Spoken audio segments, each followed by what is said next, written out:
شنوندگان گرامی را با سلام به بخش دوم برنامه ما و تجارت ما با آسیا و جهان که قسمت اول آن قبلا پخش شده است خیر مقدم میگویم.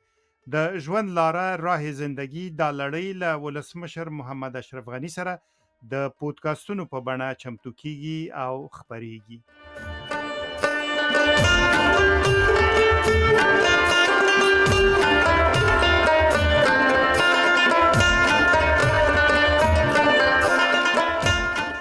زه داوود جنبشم. آقای رئیس جمهور به یکی دیگر از پودکاست های نوبتی خوش آمده. بسم الله الرحمن الرحیم. احترامات به تمام هموطنان در هر جایی که هستن تقدیم میکنم.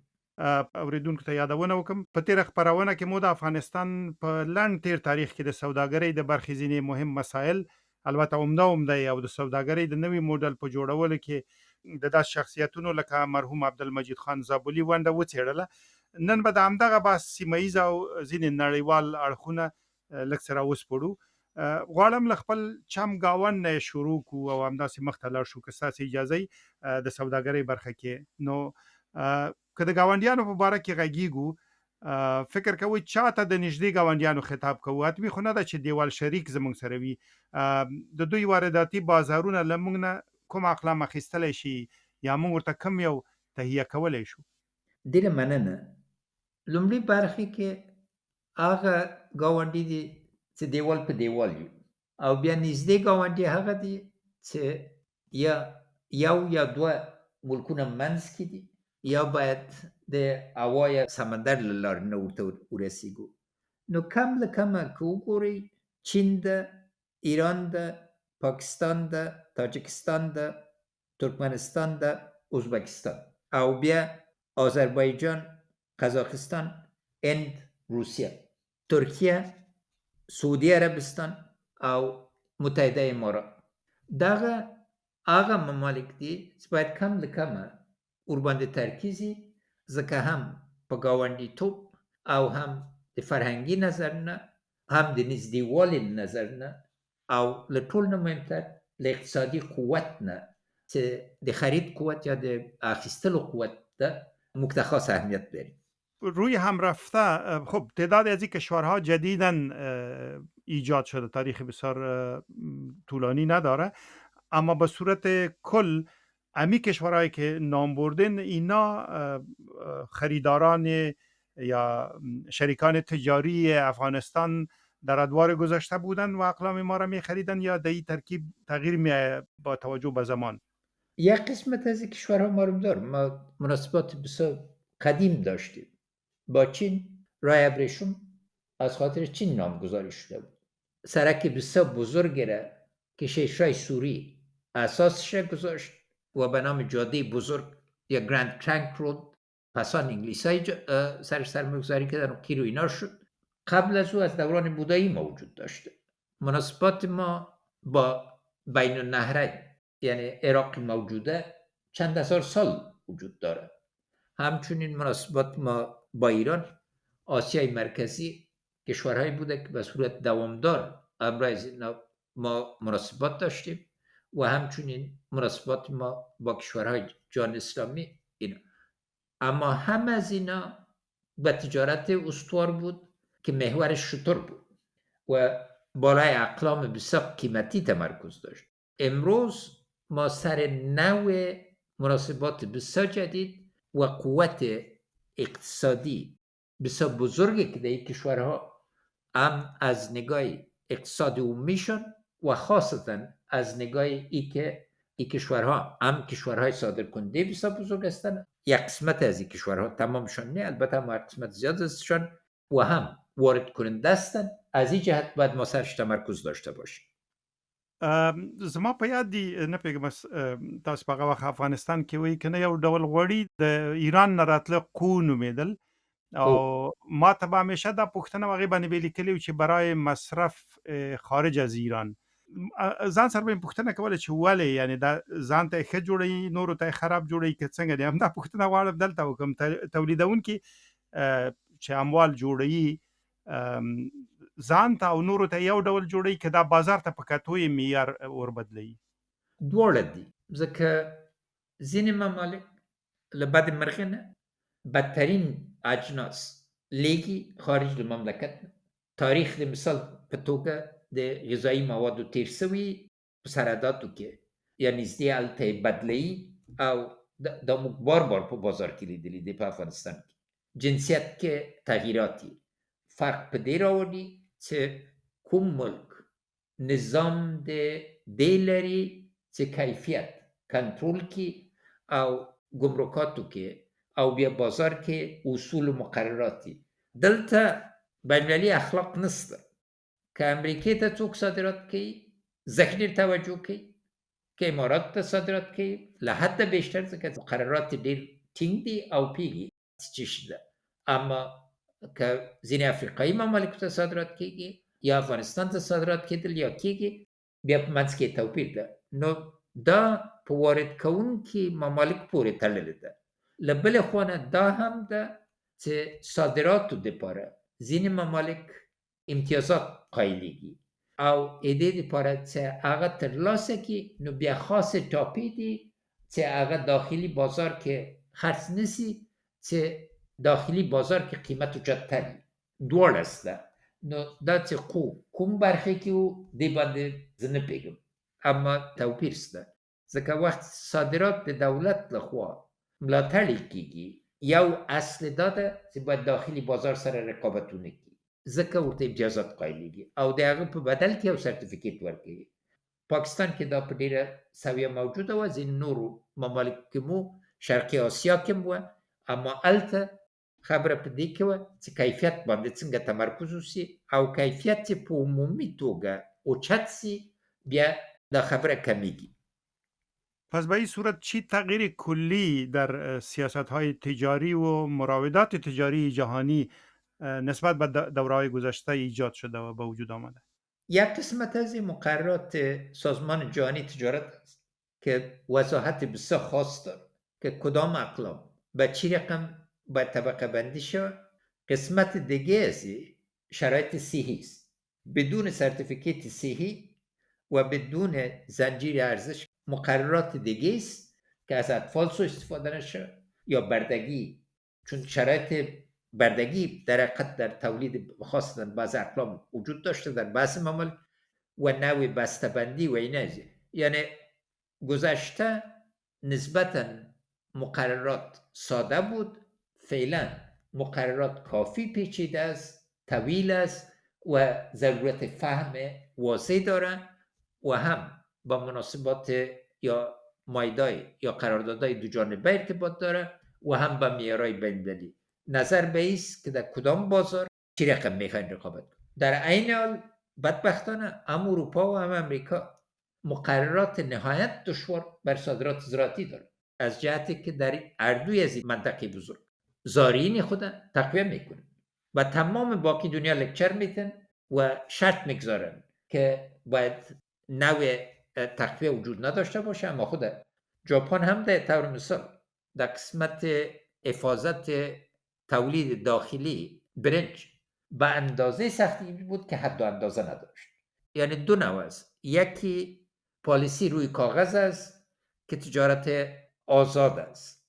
نقطه دوم شرایط واضح است که باید بفهمیم که موانع داخلی چیست و به چی رقم کدام کشورها لیست ترجیحی دارن، ضرورت به دست آوردن لیست های ترجیحی و شرایط دوامدار نهایت مهم است، چون بدون از او تنها به یک موافقه عمومی صورت بگیره یا یک زعیم یک کشور به صورت لفظی موافقه کنه، شرایط برابر نمیسازه. په سوداګرۍ کې یوه مهمه مسله د ارزښت زنجیر دی او تاسې هم بیا د دې یادونه کړې ده، اشاره هم درلوده. همدا ځای دی چې تشریح شي چې د ارزښت زنجیر څه شی دی، چیرته پیلیږي او چیرته پای ته رسیږي. دوه رقم ورته کتلی شي، یا له تولید نه بازار ته یا بالعکس له بازار نه تولید ته. پخوا وخت ترکیز په دې باندې و چې لومړی به له تولید نه پیل کوو. اوس مطلق ضروری ده ټولو ته چې لومړی بازار ته وګورئ. مثال مې درک د جلغوزیو. ګورئ جلغوزي لرئ، اوس باید وګورئ لویترین پلورونکي د جلغوزي جرمني، چین او بیا نور ملکونه دي. دا یې اوله خبره ده. دوم، څوک دوی واردات کې شامل دي، څوک ورته ډېرترین صادرات لري. بیا دې ته راځي چې دا کیفیت د هغوی صادراتو څه ده، څنګه یې برابروي، کیفیت څه ده، قیمت څه ده. یو واره چې په دغه باندې پوه شوئ، اوس بیا هدف نیسئ. د مثال په توګه موږ لومړی اقدام دا و چې جلغوزي چې قاچاق کېدل په رسمي اقتصاد کې راسي او چین ته یې ورسوو. دې دپاره څه پکار و؟ دې دپاره اول شی دا پکار و چې چین نه موافقه واخلو چې موږ جلغوزي دوی وارده ورسي. دومه خبره، چین ته رسېدل د تولید مراکز پکتیا، خوستی او دوم مرحله کې کاپیسا، ننګرهار او کونړ کې تر یو حده. نو دلته خبره دا وه چې څنګه یې وړئ چین ته، ځکه موږ هوایي کوریدور ایجاد کړ. درېیمه خبره دا وه چې څه کوئ، پروسس دي که غیر پروسس دي. موږ ټول جلغوزي غیر پروسس وو. یو پانګوال په ګردیز کې چک شو، خدای دې آباده لري، لومړی پانګه یې واچوله $5 میلیون جلغوزي څنګه پروسس کړي. آماده یې اوله مرحله. پس له هغه نه بیرته رسېږئ ټولنې ته.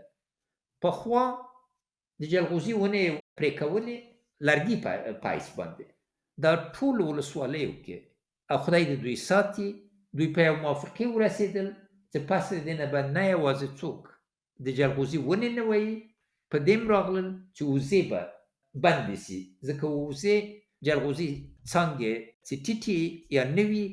پس له هغه نه خبره دا وه چې دولت باید څه وکړي، نور کورې جوړې سوې، تقویه د دې سوله د پرې کولو برخو کې. دې به ټول ملک یو واري په دې پوه سو چې جلغوزي یوه پانګه ده، موږ عمده پانګه ده. په دغه اساس باندې جنبش صاحب موږ هر برخه خپل زراعتي تولیدات ته کتلي وو چې دا څنګه وکړو او په څنګه توګه دا زنځیر د ارزښت برابر سي. نو هر برخه د زنځیر د ارزښت کې ټولنیز پانګه اچول پکار دي. معنی څه ده؟ باید اتحادیې جوړې سي، شرکتونه جوړ سي، نظم راسي چې څنګه یوه پانګه لکه جلغوزي غوندې یا که برته راغی پستې باندې چې نور ولایت دي، هره برخه باندې دا چیرې دي، په څه رقم برابریږي. دومه برخه یې دا ده پروسس ته څنګه رسېږي. هنګ یې نوم به مو اورېدلی، هنګه توره ده او سپینه ده، او حداقل ما د څېړنو لړ نه 200 کاله نه ډېرتر ده چې موږ هندوستان ته او له هغه لړ نه یا مستقیما ځینې تر فرانسې پورې رسېدلې وه. دا په ډوډۍ کې او ځینو طبي برخو کې استعمالیږي. اما له بدې مرغې نه هماغه هنګه چې موږ 150 کاله مخکې یا 200 کاله مخکې صادر کوله، لا هم صادروو. دا ډېره په هلمند کې وه، سمنګان کې وه، په بدخشان کې وه، یعنی د عمومي موادو په شکل باندې، یو بوټي په شکل. په شکل باندې.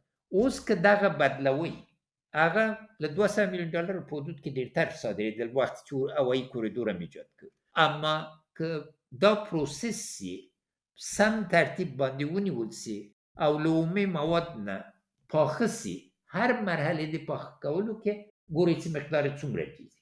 ځکه چې تاسې د عمومي موادو په حیث کې صادروئ او بل مملکت کې پروسس کېږي او پخېږي او بیا له هغه جنه یا بل ځای ته صادرېږي. همدغسې شاید خلکو ته به د ډېرې عجیبه یي، د بادام عمده ترین صادر کوونکو نه متحده امارات عربي دي.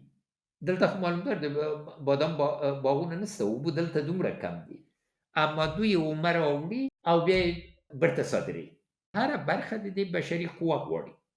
انګور ته وګورئ، انګور خو ډېر زر خپل خاصیت له لاسه ورکوي. د مثال په توګه د قندهار ډېر ښکلی انګور ده، اما وقتی چې فصل راسي بولدک کې داسې حال یي 20 کیلومتره 10 کیلومتره موټر دروي، او همغه وخت کې پاکستان چارواکي 1000 موټر نه پرېږدي چې لاړ شي. سهار یې پرې کوي، سهار وخته په قندهار کې باغو کې، اما هر ساعت چې په لارۍ کې دي د خواږه مقدار کمیږي. اما که ممیز باندې ځئ، او موږ یو شرکت درلوده، بیا د دوی کور ودانې تبسم نومېده، داخل د افغانستان کې خپل ممیز نه خرڅول.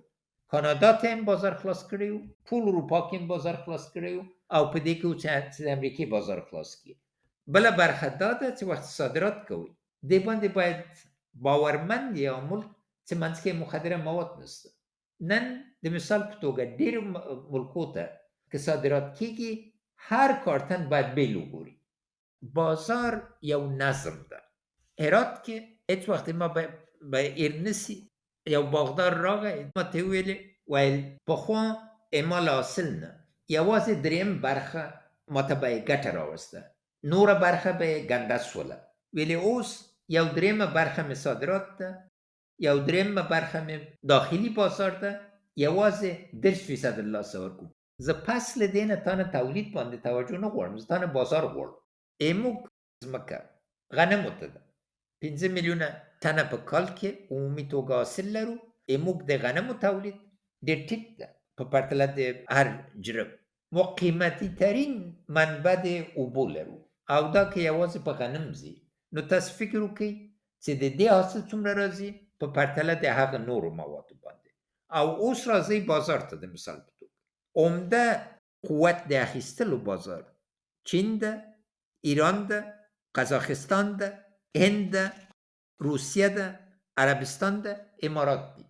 د اقتصاد له نظر نه د پاکستان د یو فرد درآمد په حدود 1500 ډیرتر سرانه عاید دی. په ایران کې 3300 دي. په چین کې 11,970 دي. ترکمنستان کې 10,600 دي. قزاقستان کې 10,200 دي. هند کې 2,180 دي. روسیه کې 12,210 دي. عربستان کې 20,000 دي. اماراتو کې 40,000 دي. یعنی دا یې سړي سر عاید دی په امریکایي ډالرو. او بالکل. نو تاسې په دې اساس باندې پوهېږئ چې یو وګړی د هر د دې ملکونو قوت خرید څه ده او له دې نظر نه څه رقم کیفیت غواړي. ځکه هر څومره چې عاید یې اوچتري له همغه نظر نه کیفیت غواړي. او بل د انسان آخر په انسان باندې ده. انسان هم څنګه په کار اچوي او د انسان مؤلدیت تولید برخه یې څومره ده. آیا نیاز است کشورهایی که درگیر مناسبات تجاری و بازرگانی هستند مسائل مربوط به زنجیر ارزش خود با هم دیگه شریک بسازن یا فکر میکنین به زیان اونا تمام میشه؟ نه به زیان نیست، بالعکس است. طور مثال کشورهایی بودن در خلیج که آماده ازی بودن که تمام خریدارای بر قصرهای دولتی از افغانستان صورت بگیره. بدبختانه ما افراد را نداشتیم که بتانن کیفیت ایجاد کنن. اونا تمام شرایط در اختیار ما قرار میداد. اما یکی از مشکلات ما باعث یک جامعه است که ما پشت ثروت زودرس میگردیم و زنجیر ارزش تمام ابعاد ازی باید بسیار دقیق باشه. زعفران ما طور مثال بارها جایزه درجه اول گرفتن، اما زعفران ما باید زعفران اسپانوی فروخته میشه چون حساب زنجیر ارزش محکم نشد. خداوند بابای زعفران هرات غریق رحمت کنه، یک فرد آمد ایره دوباره زنده کرد در افغانستان، اما نهادهای واضحی که باید زمینه را برابر میکردن و خاصتا وزارتهای مسئول ما همیشه به این بی‌تفاوت بوده.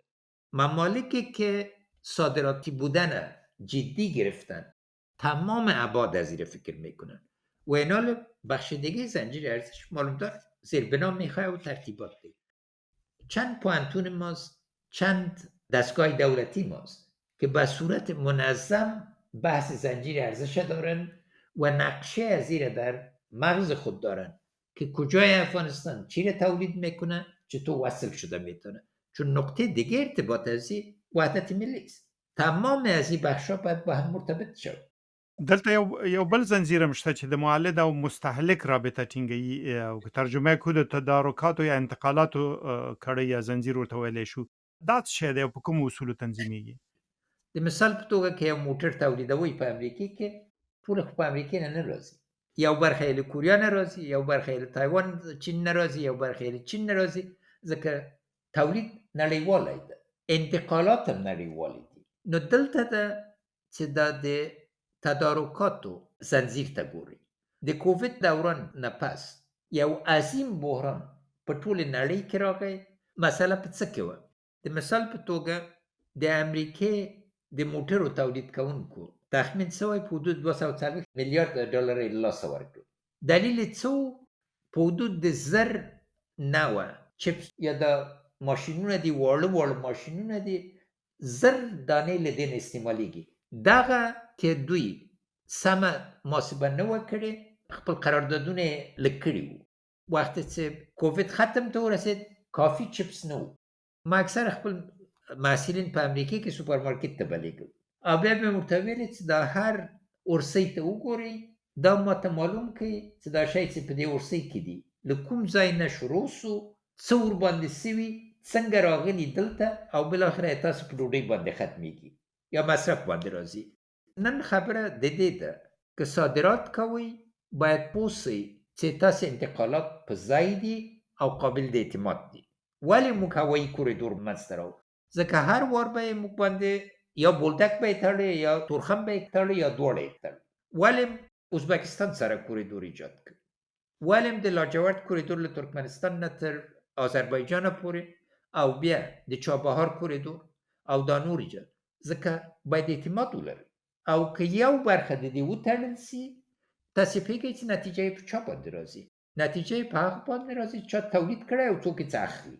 او څوک یې څه اخلي باید ډاډ ولري چې چا سره چې قرارداد کړی راځي، غیر له هغه نه جریمه په هغه چا باندې راځي چې صادر کوي. او که دلته کوم مرزا صاحب کېناستلی او قلم وایي او پیسې غواړي، یا کوم مامور دې ته د ملي ګټې په اساس نه ګوري، زنځیر خرابېږي. او ګمرکات یو عمده برخه ده، هوایي اډې د یو عمده برخه دي، د ریل پټلۍ، لارۍ، سړکونه، دغه ټول راځي د دې انتقالاتو په زنځیر باندې. یو مثال درکړم بیا. کولمبیا د تیلو خاوند ده، اما پوهېږئ چې صادرات کوم قلم ده چې صادرات له تیل نه ډېرتر دي د کولمبیا لخوا؟ مرسل. دوی ایالات متحده د امریکې ته او کانادا ته دومره مرسل په کال کې صادروي چې د تیلو برخه نه ډېرتر دي. افغانستان یو عظیم ظرفیت د تولید د مرسل او ګلاب لري. یوازې متحده امارات کې تخمین ده چې په کال کې 3 میلیارد ډالر ګلاب مرسل اخیستل کېږي. د مرسل تولیدات خاصتا ننګرهار کې، پکتیکا کې شته، نورو ځایو کې شته، بېساري دي. اما زنځیر د انتقالات که سهر یې ونه رسوئ او ماسپښین ورسید، ډېر ناوخته ده. در یک بخش از صحبت‌هایتان شما اشاره داشتین که برای صادرات تصدیق کیفیت و تصدیق سلامت یا صحت امتعه ضرور است. فکر میکنین این دو بخش، یعنی عدم موجودیت این دو گونه تصدیق، باعث کمی صادرات ما با کشورها شده؟ نقطه اول اجماع لازمه بین اراکین دولت، تولید کننده و پروسس کننده است. دوم فهم است. دانش ما بدبختانه در قسمت افغانستان شناسی بسیار ضعیف است. درسایی که ما در پانتونای ما میخوانیم و در مکاتب ما میخوانیم تا چه اندازه با واقعیت‌های زندگی ما تعلق داره. سرتیفیکیت صحی جزء دیگه عزیز، اما مهمترین موضوع منفی برای ما شهرت ما باعث یک مملکت آغشته به صادرات مواد مخدره بود، چون بدبختانه هیچ فرصت عناصر ناپاک از دست ندادن که صادرات صدمه بزنن، از خاطر از اینکه مواد مخدره را انتقال بدن. و معنی از این چی بود؟ هر بسته، هر کارتنه که از افغانستان صادر میشد دوباره باز میشد. و نقطه دیگهش عدم اعتماد سر تداوم بود. مردم ملامت کردن نمیتونه. وقتی که سرمایه گذاری میکنه، سرمایه گذاری سر زنجیر ارزش و زنجیر انتقال حداقل یک دیدگاه 5 ساله تا 10 ساله رو به کار داره. مفاد آنی نمیه، در حالی که وارداتی که صورت میگرفت و واردات ظالمانه بود از کشورهای منطقه و خارج، بدترین کیفیت آورده میشد، به بالاترین قیمت فروخته میشد. در تیل چی وضعیت نبود؟ ذهنیتی که حاکم است در کشورهای رو به انکشاف بدبختانه ایست که اگر کسی منفعت میکنه حتما ضرر کسی دیگه است. ایره معادله صفر میگه، در حالی که معادله صفر نیست. ثروت قابل انکشاف است. امروز اگر 20 میلیارد دلار عواید ملی ماست، باید در فکر ازی باشیم که چطور 100 میلیارد شد. در 100 میلیارد نفع هم است، اما اگر 20 میلیارد میگذارین یک نفع به یک ایده محدود میگذاره، میفهمین تمام سطح طرح سنگاپور بالای چی استوار بود؟ کار و مسکن. باید بر تمام اتباعش کار ایجاد شد و بر تمامشان مسکن. در ابتدا 92% مسکن طرف دولت ایجاد شد، حال در حدود 76% جایی. اصطلاح سکتور خصوصی ناقص است، به این معنی که موضوع عمده ایجاد مارکت سازی است. سکتور خصوصی یک جزء است و اگر تاجر است و منفعت آنی را مد نظر میگیره، سرمایه‌دار نیست.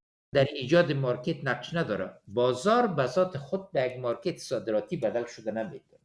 و اینی تجربه موفق آسیای شرقی است که مثالای زنده است که چطور افرادی که در بازار مستری بودن یا تجارت کوچک داشتن یا تجارت متوسط داشتن، در یک چارچوب طرحهای منظم انکشافی مثل طرحی که آقای زابولی در نظر داشت در این کشورها خوشبختانه موفق شدن. ما بدبختانه موفق نشده بود.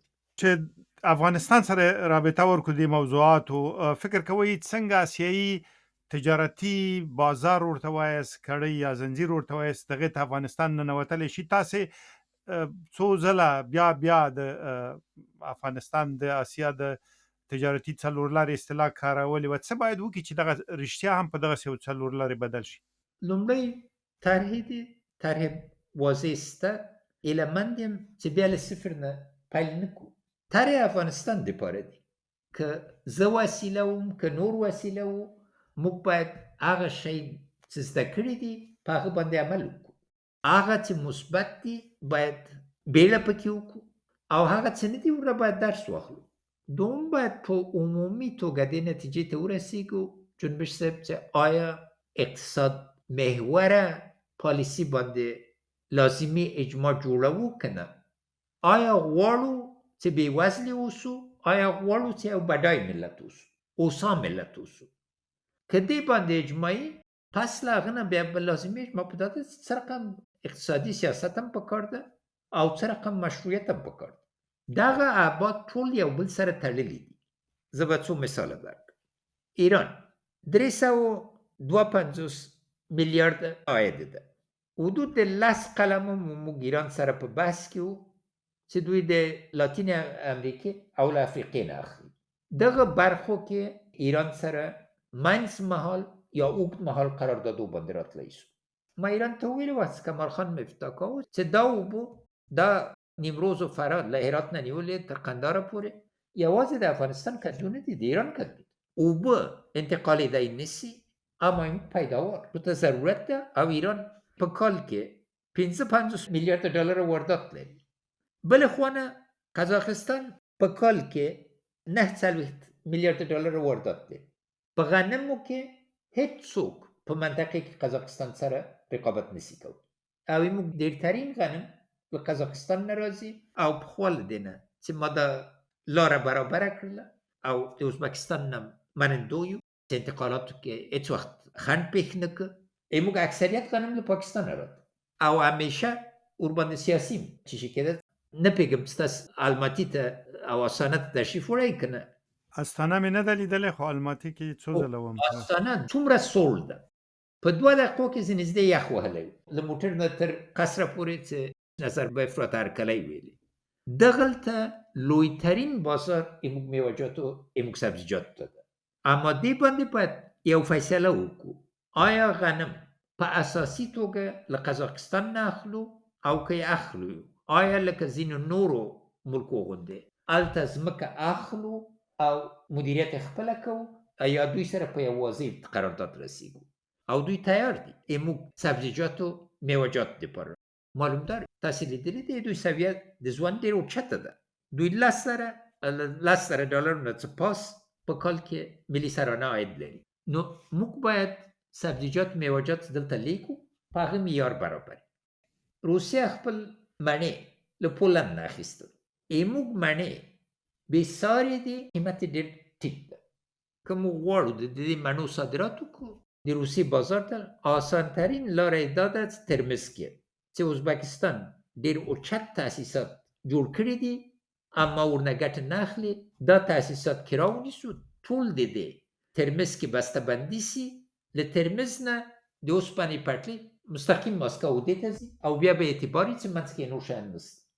دغه رقم اموږ مرمر پیږی اوچتترین مرمر د اروپا ایتالیې کې و، هماغه سپین مرمر و چې ټول دوی قصرونه او لوی معبدونه او دا ورنه جوړ سوي، اوس په ختمېدو کې ده. دغه کیفیت یوازې چشت شریف پکې پیرات کې ده او ځینې نږدې چې نور هم پیدا سوي ماده. د افغانستان مرمر دومره موجود دی چې 100 کاله نور هم کم له کمه صادرات وکړو. عربستان لویترین تاسیسات لري، نور ملکونه او آذربایجان پس له دې نه چې نګورنو کراباغ ونی لوی پروژې لري. دغه اباد کې اموږ ساختماني مواد جذبېدای سي. چین و هند اقتصادي قدرتونه دي. د چین واردات 2.8 تریلیونه دي په کال کې او د هند واردات 260 میلیارد ډالر. چین هم هر شی اخلي هم برته صادروي.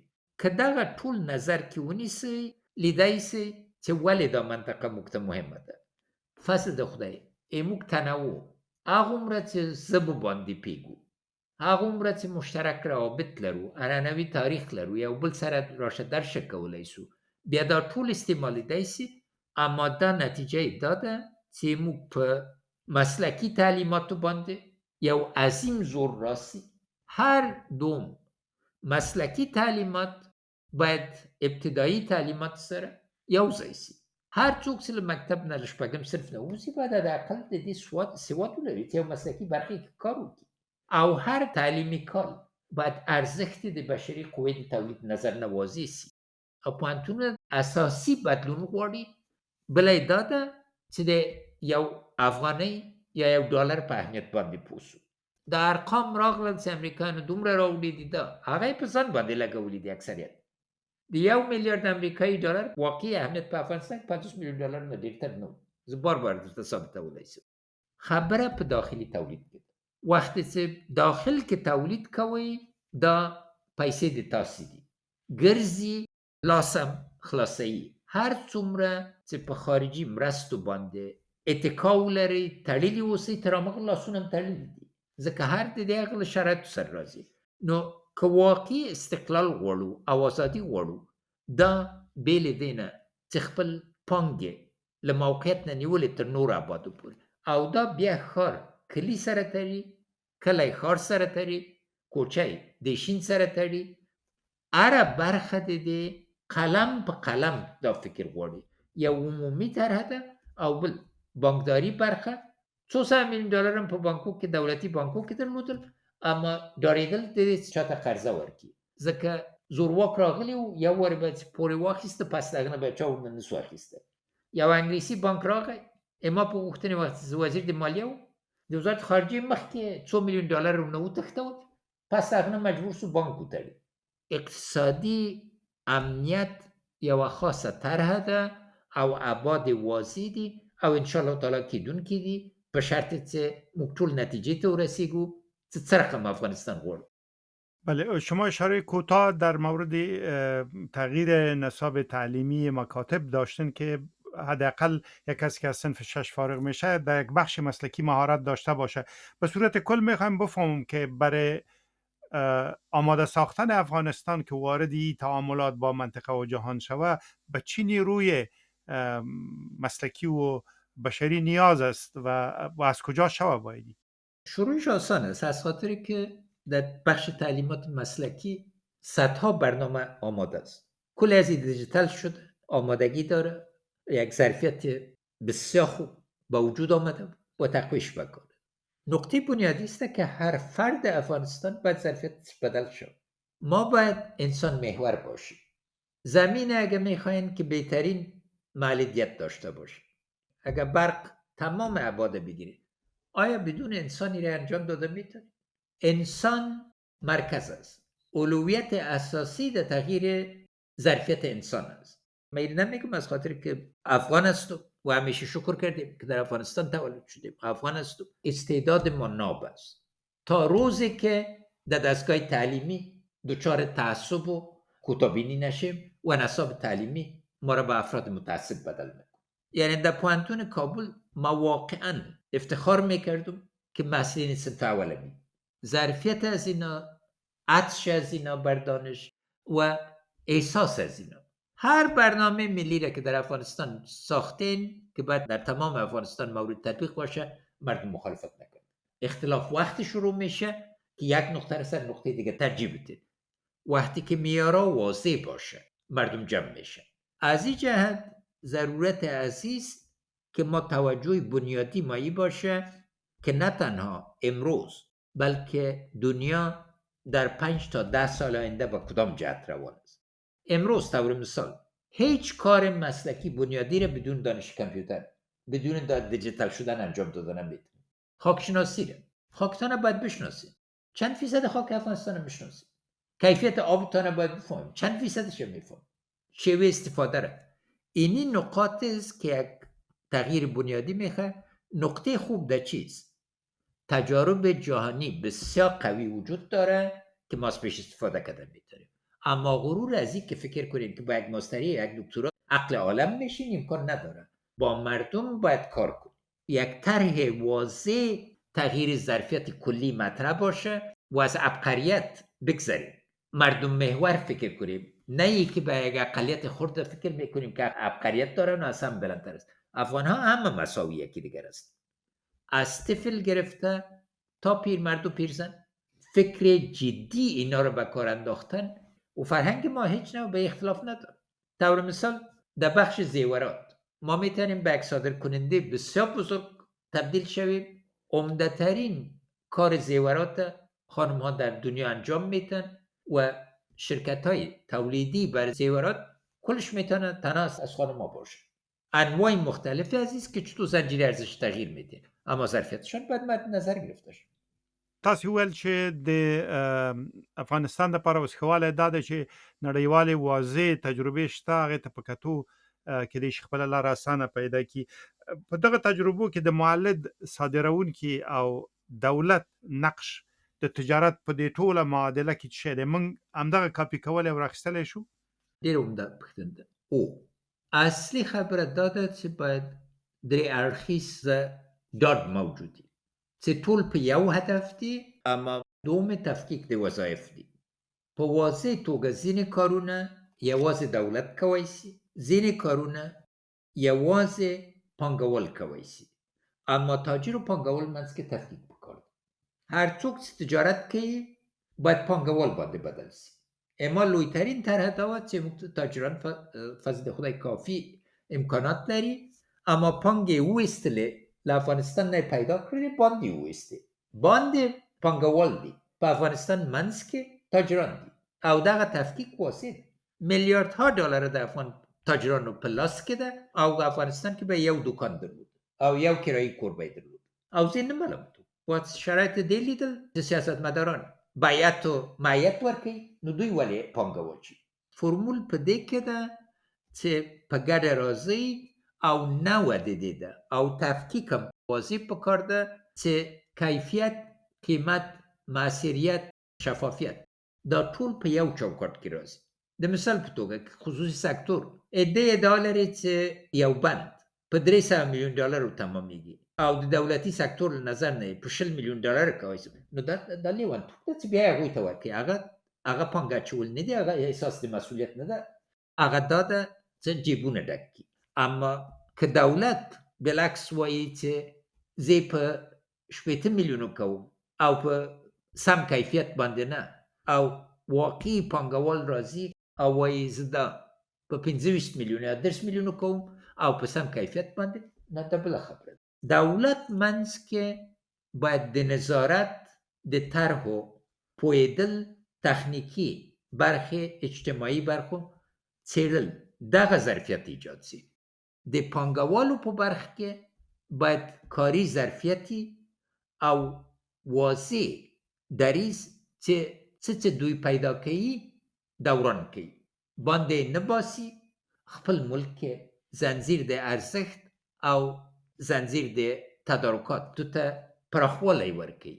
په دغه چوکاټ باندې تجربې برابرې درسي، اما داسې ملک نه ده چې موږ یې کټ مټ کاپي کړو، ځکه دوی دومره پرمختللي دي. موږ په پرتلې باندې چې که ځوانان ورته لیږي، دوی په برته په دې نه راځي چې څنګه له دوی نه زده کړو، تنها یوازې وایي چې دا ممکنه نه ده، یا داسې درسونه ورنه اخلي چې طرحې وړاندې کوي چې هغه په ملک د تطبیق وړ نه دي. دوی مختلف تاریخي ادوارو باندې وګوري او اوسني شرایط سره په ګډه، ځکه چې لوی تغییر چې راغلی په نړیوالې سطح او هغه باندې سترګې نه شي پټولی، ټکنالوژي ده. د 80 کالو مخکې ټکنالوژي نشته، 40 کالو مخکې انجینري نشته، د 10 کالو مخکې انجینري، د 20 کالو حتی د 10 کالو مخکې انجینري نشته. او بل د چاپیریال بدلون ده. چاپیریال د بدلون په اساس باندې وخت طبیعت سره سروکار لري، چاپیریال سره نوې طریقه په کار ده. د مثال په توګه بندونه چې جوړوي، پخوا 100 کاله نظر ته نیول، سیلابونه نظر، اوس باید 1000 کال ته ونیسي یا 500 کال ته. دغه بدلون کې برته راځي بشري قوې باندې چې اوسنۍ بشري قوه څنګه ایجادوي او دې باندې څنګه چټک کومه برخه مهمه ده چې کم له کم نه یو ملک کې په اساسي توګه څه رقم ظرفیت موجودي او بیا څنګه په دوامداره توګه. بل برخه د دې دا ده چې که ځینې شیانو کې ناکامیږي، یا واري نه راځي چې څوک ملامتوي، څوک د دار کې واچوي. ځینې شیونه منځ کې اشتباه تمست، اما په شرط چې شفافیت موجودي او اعتماد موجودي. او له بلې خوا نه باید په واضح توګه یو عمومي ظرفیت په ګډه راسي او طریقه د ارتقا په دولت کې او هم د پانګوالو په منځ کې باید په شفاف معیارونو باندې چې پوه سي.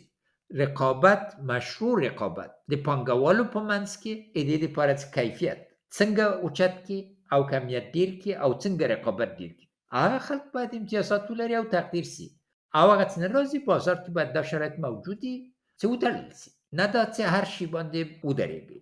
له ښې مرغې نه په نړیوالې برخه کې یو برخه د عمر مې تېر کړه، د ټولو ممالکو سره نږدې نه ګرځېدلی او دې کارونو کې چې بیا فرصت راته برابر شوی، دوی په تاریخ باندې بیا غور کړی او لکه همیشه غوندې ما فکر د افغانستان د ولس په خدمت کې ده، څنګه دا تجربه موږ شرایطو سره یو ځای کېدی شي. چون موضوع تجارت و صادرات و واردات است، به خاطر از که یک کشور صادراتی شود، مثلا ما افغانستان را در نظر بگیریم که به یک درجه برسه که به عنوان یک کشور صادراتی از نظر اقلام صنعتی و غیر صنعتی و اینا مبدل شود، باید یک درجه مشخصی رشد سالانه را باید داشته باشه. کدام فرمولی بر ازی وجود داره که رشد سالانه یک کشور چقدر باشه که صادراتی تلقی شود؟ حداقل 9% در سال، و باز تمرکز سرازی باشه که رشد توسط کدام سکتورونه. و نکته دیگه از است که چقدر از کمک‌های بین‌المللی بی‌نیاز میشیم و ثروت داخلی را ایجاد میکنه.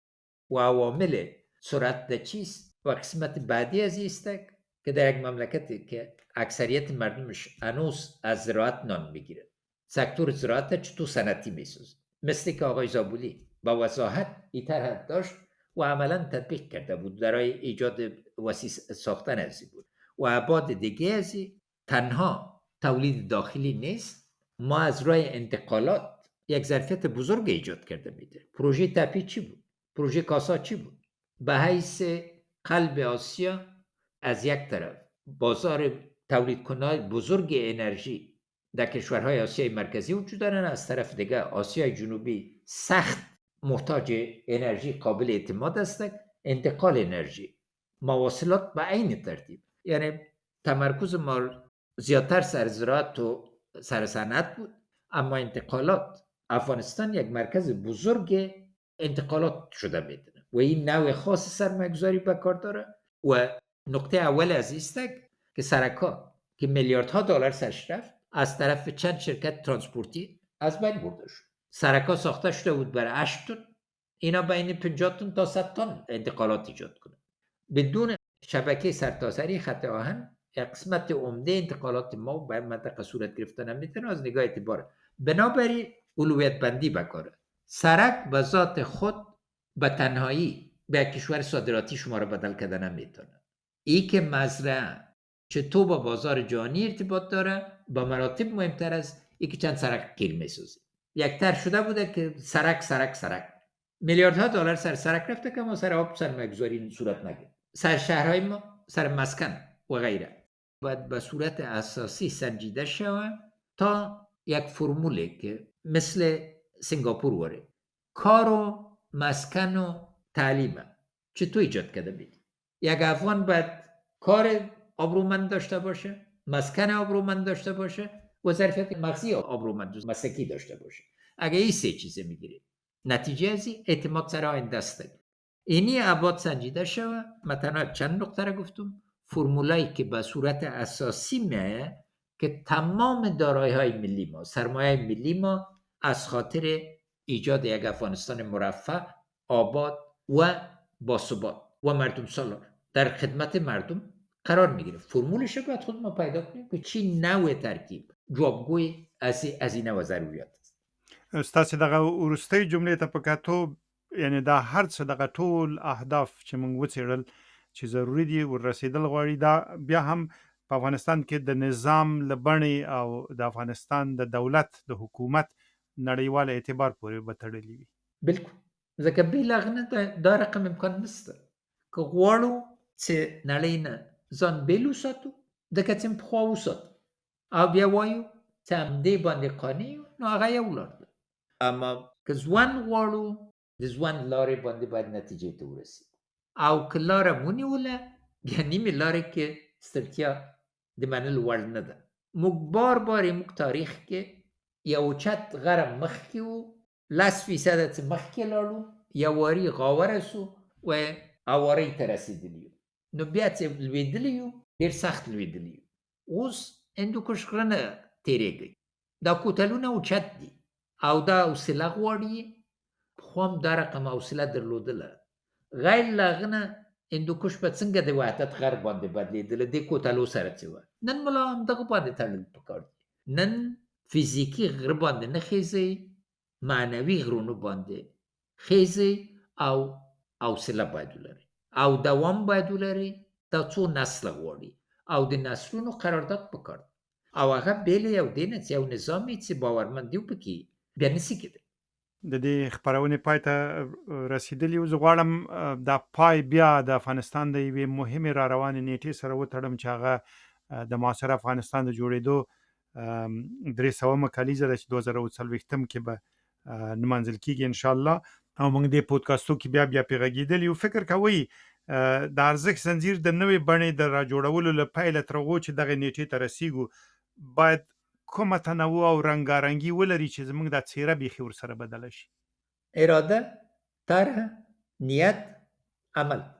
ابعاد معلوم تګلاره باندې باید نتیجې ته ورسېږو.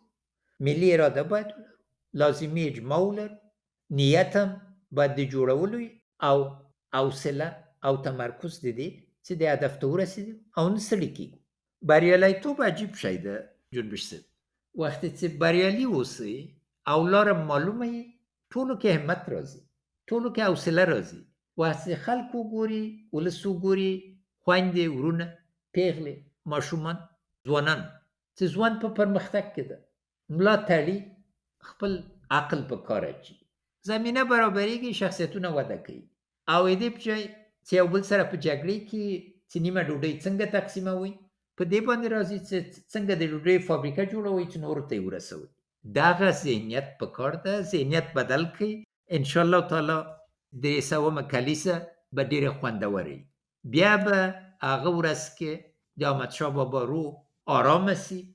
دا به وایي چې ما بچي اما تګلاره یې ټینګه کړې او همت د دې لري چې څه ما ګټلي دوی یې پالي. ډیره مننه استاده. فکر کوم چې ستړي مې کړی خو بس په زړه پورې په دې و چې موږ باید په دې وپوهېږو چې زموږ سوداګري له څه نه جوړه ده، چا سره کیږي، کم مدلونه تعقیبولی شو. په دې باندې په نورو پودکاستو کې نو غږیدلی. یک موضوع بسیار مهم بود. زنده باشین. رئیس جمهور محمد اشرف غنی از حضورتان بسیار تشکر در این پودکاست نوبتی. شما و شنونده های عزیز تا برنامه دیگه به خداوند میسپارم. خداوند شما رو داشته باشه و احترامات ما باز به تمام شنونده های ما. زنده باد افغانستان. yaşasın Afganistan. Tıl dibi Afganistan.